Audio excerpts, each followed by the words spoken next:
Hi friends, thanks for joining me again.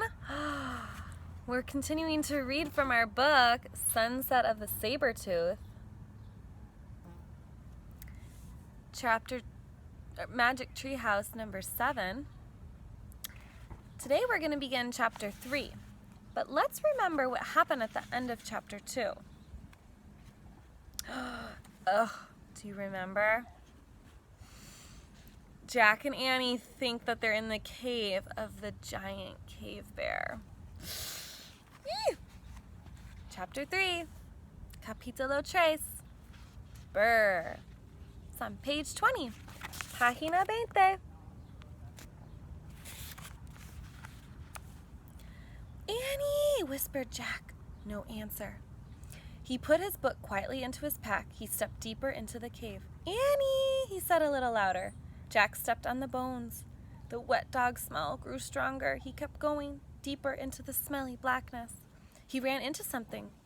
He gasped. Jack, said Annie, is that you? Didn't you hear me calling? Jack whispered. We have to get out of here. Wait, she said. Someone's sleeping back there. I hear him snoring. Jack heard a low, deep moaning. It was loud, then soft. Loud, then soft. That's not a person, he said. It's a great cave bear. A booming snore shattered the air. Yikes, said Annie. Go, go, said Jack. He and Annie ran through the cave, over the bones, and out into the falling snow. They kept going, and they ran between fallen rocks and under jagged cliffs. Finally, they stopped and turned around. All they could see was snow and rocks and their own footprints. No bear. Phew, said Annie. That was lucky. Yeah, said Jack. He probably never even woke up. We just got in a panic. Annie huddled close to Jack. Brr, I'm freezing, she said. Me too, he said. He took off his glasses to wipe off the snow. The cold wind blew against his bare legs. Wow, Annie said. Look, she pointed to something behind Jack. What? Jack put his glasses back on and turned around. Under a cliff was a wide ledge. Under the ledge was another cave. Only this cave seemed to have a golden glow. This one looked cozy and safe and warm.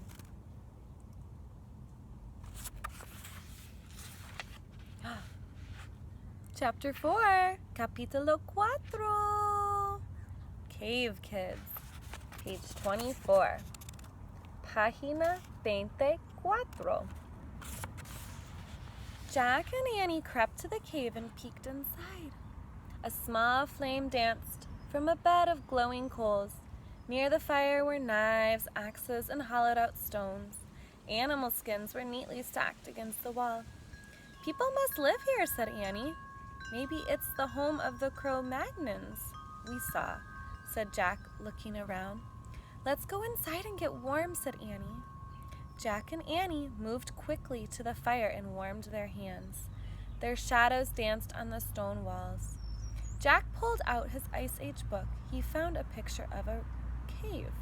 He read, Cro-Magnons made many things from animals, plants, and stone. They made flute-like musical instruments from mammoth bones. They made ropes by braiding plant fibers. They made axes and knives from stone. Jack pulled out his notebook and pencil. He started a list. Cro-Magnons made, semicolon. Bone, flutes, plant ropes, stone axes, and knives.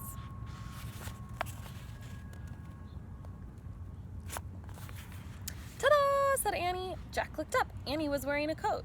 It had a hood and long sleeves, and it went all the way to her sneakers. Where did you get that, said Jack. From the pile of furry skin, said Annie, pointing. These must be their clothes. Maybe they're being mended. She picked up another coat and handed it to Jack. Try one, it's really warm, she said.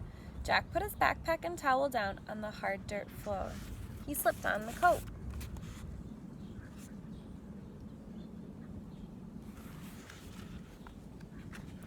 It did feel very warm and soft. We look like cave kids, said Annie.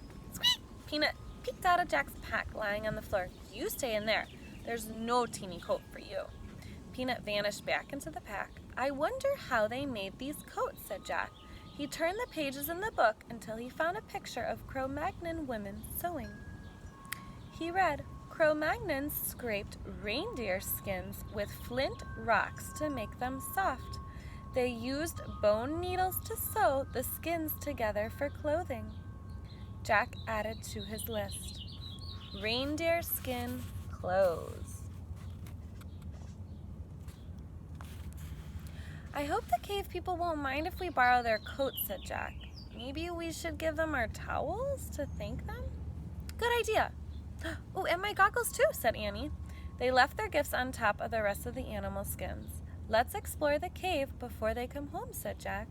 It's too dark in the back, said Annie. We won't be able to see anything. I'll find out how Cro-Magnons saw in the dark, said Jack. He opened the Ice Age book and found a picture of cave people holding odd-like lamps. He read aloud to Annie. Cro-Magnons made stone lamps. They hollowed out a rock, filled it with animal fat, then burned a wick made from moss. There, said Annie. She pointed to 2 stones near the fire. In the hollow of each was gooey white stuff and a pile of moss. We have to be careful, said Jack. He picked up one stone. It was smaller than a soup bowl, but much heavier. Jack held the stone close to the fire and lit the piece of moss. He lit another lamp and gave it to Annie. Carry it with 2 hands, he said. I know, she said. Jack tucked the book under his arm, and he and Annie carried their stone lamps to the back of the cave. Hey, I wonder where this goes, said Annie. She held her lamp out to an opening in the wall. I'll check in the book, said Jack. He put down his lamp and flipped through the Ice Age book. I think it's a tunnel, she said. Be right back. Wait a second, said Jack. Too late. She had squeezed into the opening and was gone. Oh, brother, said Jack, sighing. He closed his book and peeked into the opening. Come back here, he said. No, you, come here, said Annie. Her voice sounded far away. You won't believe this. Jack picked up his lamp and book. He ducked into a small tunnel. Wow, came Annie's voice. Jack could see her lamp flickering at the other end. Crouching down, he hurried toward her. At the end of the tunnel was a huge cavern with a high ceiling. Annie held her lamp close to the wall. Look, she said. Her voice echoed. Animals were painted on the wall in strokes of red and black and yellow. There were cave bears and lions, elk and reindeer, bison and woolly rhinos, and mammoths.